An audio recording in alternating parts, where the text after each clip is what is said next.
Timothy, and today we're back with a brand new video. Today, we're going to be doing something a little different. It's, I guess you could consider a reaction video. However, it's a little bit more to it than that. So, and what I mean by that is, so basically, this guy, he has a video of Dez Bryant is not guilty of every incompletion from the 2017 season. And I don't know if you guys have seen it before or not. I'll leave the link to the original video in the description. But I watched it and I thought it was like, okay, like he brought up some points, but I just wanted to break down to you guys like because he was spot on with the description, if you ask me. But what this is basically I'm going to be talking about how Dez Bryant got released from the Cowboys after the 2017 season because Dak Prescott put him in bad positions. And everybody wants to say that Dez Bryant is washed up, he's not good anymore, he can't run routes. But a lot of times it's not even the case, it's just the ball is not where it needs to be. And I just wanted to do this video to prove that. So it's a film breakdown while at the same time being a reaction. So I'm kind of using somebody else's film breakdown to do a reaction video, which is my reaction is a film breakdown, if that makes sense. I know it sounds kind of crazy, but I'm trying to explain it to you guys.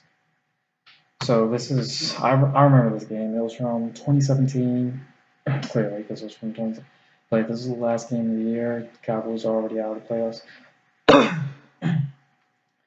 Sorry guys, I thought we didn't feel the greatest. But anyway, so this is the last game of the season. Cowboys are out of the playoffs. The Eagles are in it. This is the year the Eagles win the Super Bowl. But so basically, you got an empty set. You got Elliott kind of lined up in that wing formation. So pretty simple. Just so you're obviously throwing the ball. At the bottom of the screen, you can see Dez Bryant lined up. I believe is Ronald Darby. And if you guys know, the Eagles secondary is not the greatest. I believe if you're ranking them among all the, so you're taking those 1 and 2 cornerbacks and the free and the strong safety, those guys collectively, they rank about 20 out of 32, which is not good. But as I was saying, so Dez Bryant is going, I'm pretty much trying to say he's not going against a tough corner, and he's going against like a really weak secondary. So let's just watch.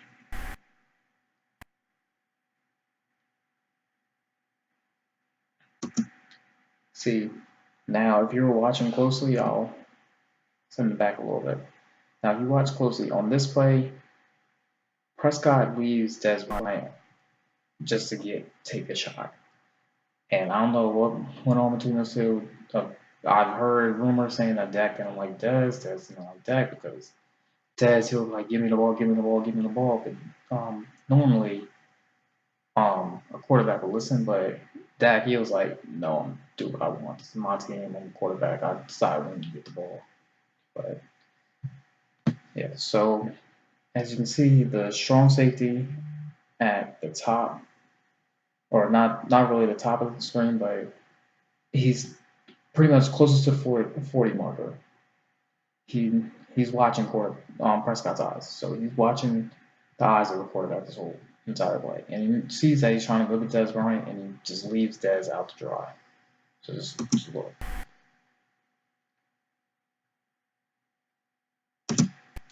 As you can see, I know it's blurry, but look, you can see the cornerback is draped all over him, and then you got the safety coming out to leave ahead. So, in other words, he's trying to get Dez hurt.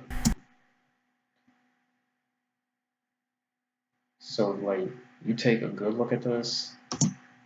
It's not, and plus, wasn't. I don't want to say it wasn't in his reach, but it was a little led too far. So if you're going like this, and my hand is here, the ball was more out here, so he had to try to adjust while that cornerback was draped on him while worrying about taking this hit. Next play. As at the bottom corner, you can see that it says uncatchable, and it's not because Prescott just didn't put him in a position to where he could catch it because that was way too high. You just threw it out of bounds. But you can't blame Dez Bryant for this. I know what you guys might be thinking, like, oh, why is he worried about Dez Bryant? He got cut almost 2 years ago. It's because it's a problem that still needs to be addressed. And this is just, and with the new coaching changes, who knows? Dez Bryant might come back. And plus, he even said on Twitter, he said, like, I need to go have a sit down with the Joneses, which to me is a good sign. Like, if you say, like, look, I need to go talk to Jerry Jones and Stephen Jones and anyone with the last name Jones in the Cowboys facility, it's like, I need to go do that. And and I would love to see Dez back on the team. Because he even said after he got released, he was like, it was the Garrett guys that wanted me out. Now that Jason Garrett's gone, now that most of that staff is pretty much gone because we've pretty much done a complete overall over our entire staff, offense and defense and special teams. Like the only guys that are on that team now, coaching wise, that were on there last year is Kellen Moore. That's it. But yeah, but going back to the situation. So he's throwing it in a spot where it's nearly impossible for Dez to catch it. He now I know you're saying Dez Bryant is a 6'2" receiver. He should be able to at least jump up and try to make an effort.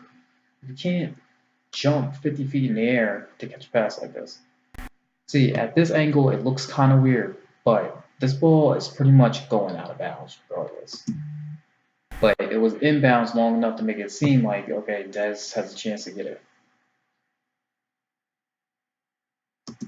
See, this ball right here was underthrown. Like once again, the corner was draped all over him. So I don't understand why you throwing it to him in these situations where he's double covered, he's triple covered, he's not in a good position to catch it. As a quarterback, you kind of have to put your receivers in a position to succeed, or at least give them a chance. See, if Dez Bryant, he's the type of guy where if you put him in a 50-50 jump ball situation, he turns that 50-50 into about a 70-30. But the way Prescott has been throwing his passes and missing him, it was more so of a 60-40, and that 60 is going to the defender. So Dez is really at a disadvantage if the ball's not where it needs to be, where he can make a play on it. Even if it's like an inch or two off, he can still make a play on it. But Prescott, he Dez will have his hands up here, and he'll throw it all the way over here, trying to get Dez hit. So it's not. I'm just tired of hearing people say Dez is washed up, Dez can't catch, he can't do this, he can't do that. It's not Dez Bryant's fault that he got cut. It really isn't. Prescott kind of wanted him out of there.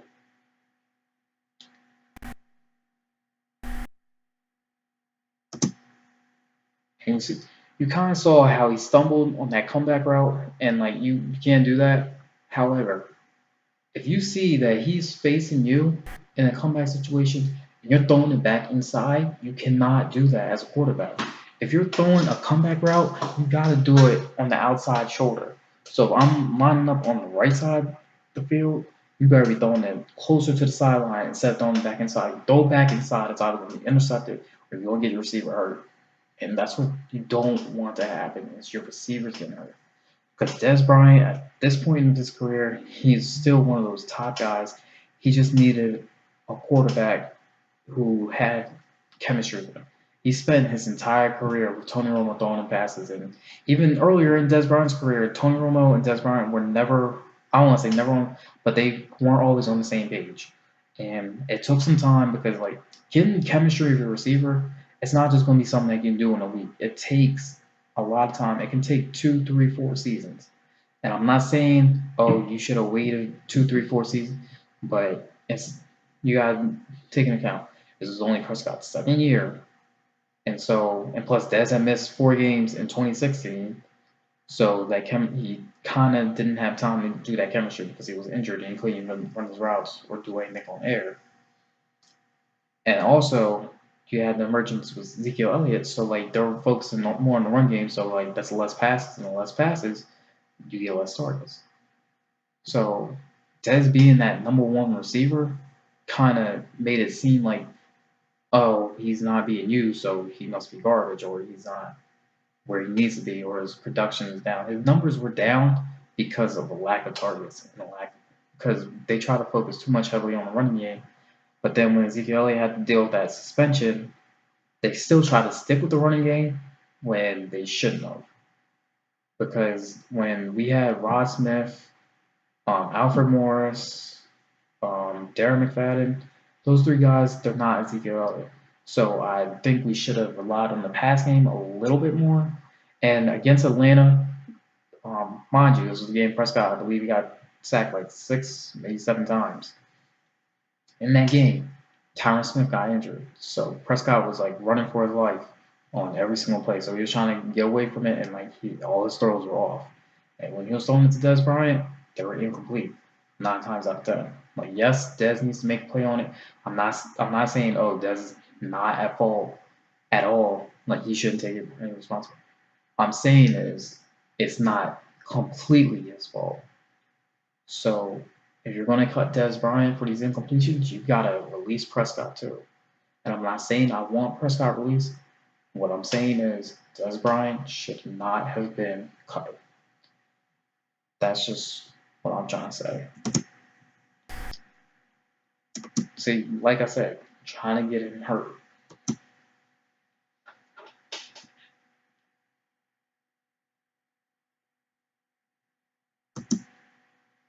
See, on that play, the ball was placed in the spot where it could have been intercepted. However, Dez made a play and he caught it, and he got a big first down. Yeah, I know what they were trying to do. So Dez Bryant, he is the king of running a fade route, and it's like the way he does it, he just runs. He kind of does like this little stutter step, and he faces inside, and he just breaks out and goes full speed and tries to race to the back pylon. However, the way Prescott threw this pass, he threw it a little bit closer to the front pylon instead of throwing it to the back where he should have thrown it. And when you throw it to the front pylon and he's racing to the back, it's going to be incomplete because by the time you get to the front pylon, it's going to be right out of bounds. So he was not in a position to make a play.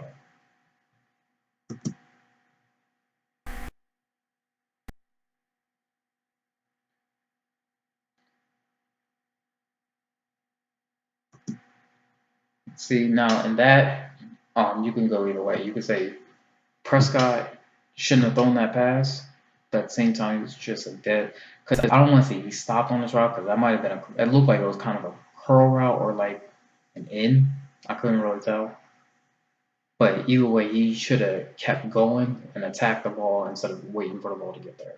So the corner had a little bit of time to play defense. So there was kind of fault everywhere on that play.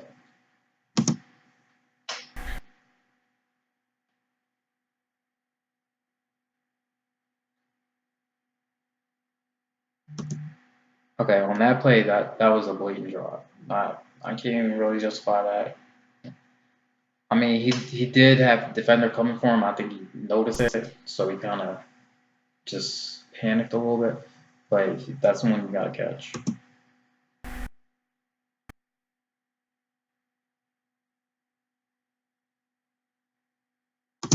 Yeah, I think he saw 46 coming. He definitely saw 46 coming for him, and he just dropped it. So that one is on Dez Bryant. But the whole point of this video, not every single incompletion was Dez Bryant's fault. That's what I'm trying to justify. See, but that one that hit him right in the face, man. So that's another one where that's on him. So I can't justify it. I can't really argue it. I can't. And plus that ankle, I can't really break down the film. But yeah.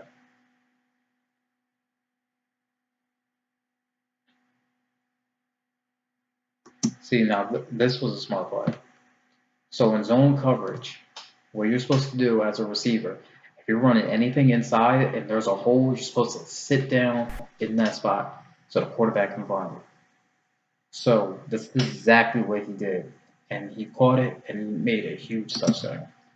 See, this is why I say Dez is still that guy.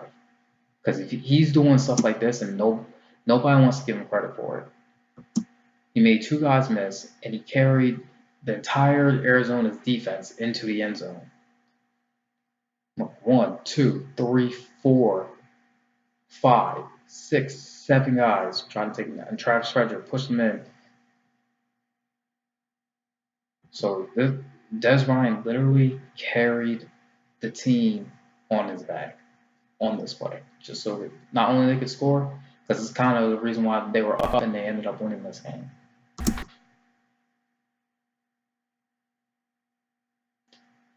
See, now that was a great play. He put it right where it needed to be, and he made a play on it. So, like I said earlier, Dez Bryant could turn a 50-50 jump ball situation into a 70-30. And right there, that was at 70-30. And he came down with it because he had about a 70% chance of catching it in the play.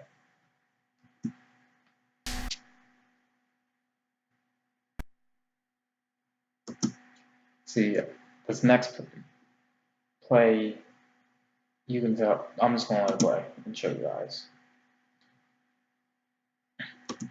It was on the throne. He waited too late. On those curls, you got to be quick with it. It's got to be catch the ball, boom. Receiver needs it. The ball needs to be in the air about 3 yards away from him as he's turning. And as he's turning, that ball's going to get closer. Hands need to be up. Catch it. There's really no reason he shouldn't have caught that pass. But the ball was delivered late.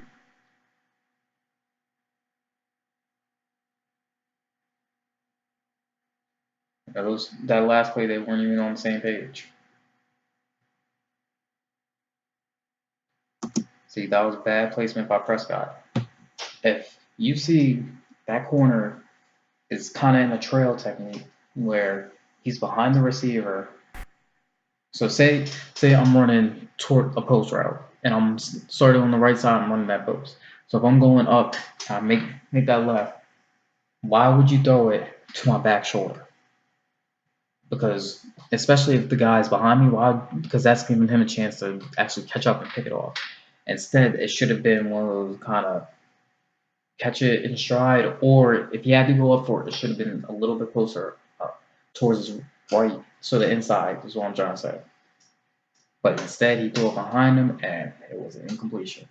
And luckily, Dez was able to deflect it because he had to turn around and play cornerback. And that's the number one job as a receiver. If you can't catch the ball, make sure nobody else catches it. Because I've been in those situations throughout high school, not even just high school football. Anytime I'm playing football, whether it's flag, whether it's touch, whether it's street, whether it's like a pickup game where we're tackling, I've had to do that sometimes because the ball was not where it needed to be. I had to make sure nobody else caught it.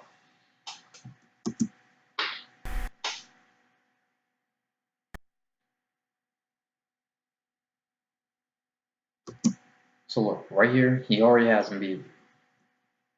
At this point, you should have thrown the ball in stride. You could have caught it touchdown. So instead, he kind of did like a double move, went back outside, but he's going to break it back in. No, he didn't break it back in, but because it looked like it was a little bit closer to the post. So maybe it was a fade, but in that situation, it still was not where it needed to be. Because he kind of threw it in the coverage. So that ball's tipped in the air, the 31, I believe. Yeah, you're not putting Dez in a position where you can make a play. But 31 could have got in. That should have been a catch, but at the same time, the pass was kind of low. He was breaking, and you need to. Prescott was aiming more for his knees instead of aiming for like where it's nothing. So that should have been just a boom catch, first down Cowboys.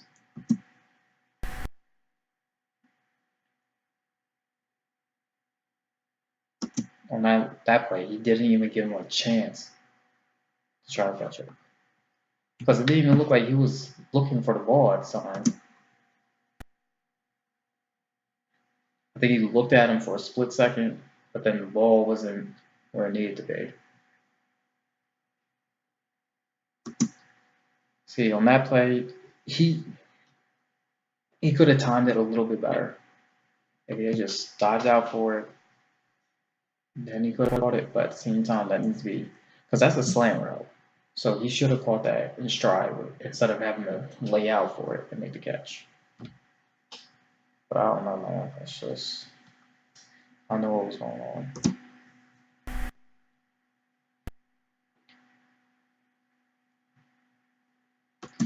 Dez Bryant had no chance of catching that pass. Why are you throwing it high over the middle? You're going to get your receiver hurt, and then you're giving the defense an opportunity. You never want to throw high passes over the middle. If anything, you want to if you have to throw it high, you gotta make sure it's in a spot where the receiver can make a play. Because if you throw it too high and it either tips his fingertips or it just completely misses him, it could be an interception. Because normally those safeties are playing deeper than the deepest guy.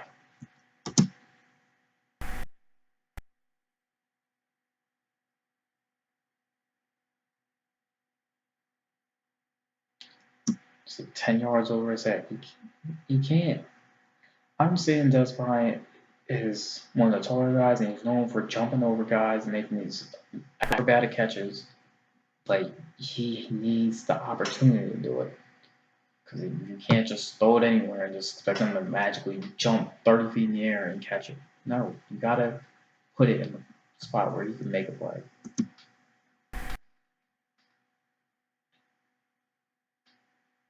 Another miss. He had no chance of catching it.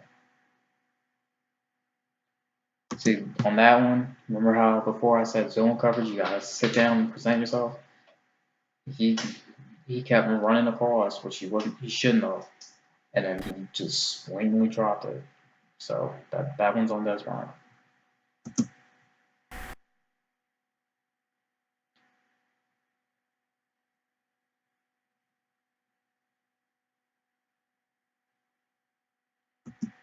Yeah, right there, he was trying to give Richard Sherman a chance to pick it, and he could have went for six. Yeah, got him a set of rounds just a second sooner. It's behind him. If he had just done one of those, I like him, but if he had just done one of those passes where it had an arc on it, he just had to catch it like this over the shoulder. That's what's called over the shoulder. Then he could have kept going.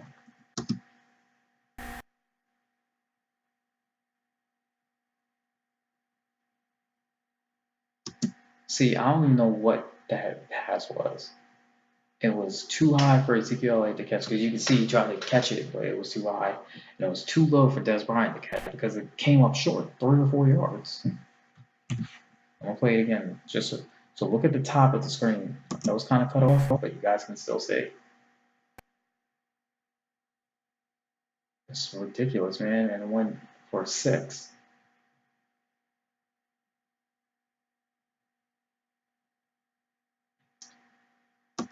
See right there, that was one of those sit down situations that I keep bringing up. Zone coverage, once there's a hole and you're going across the middle running like a slant or an in or a drag, sit down and present yourself to the quarterback.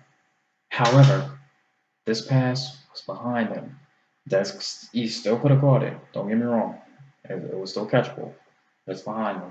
It shouldn't be one of those, I gotta contort my body. Because he's kind of running one way, and then he's trying to make his upper half of his body go the other. So that's a tough catch, but like I said, it's still catchable. So that should have been just aim for right in the middle of the numbers, catch, keep the chains moving.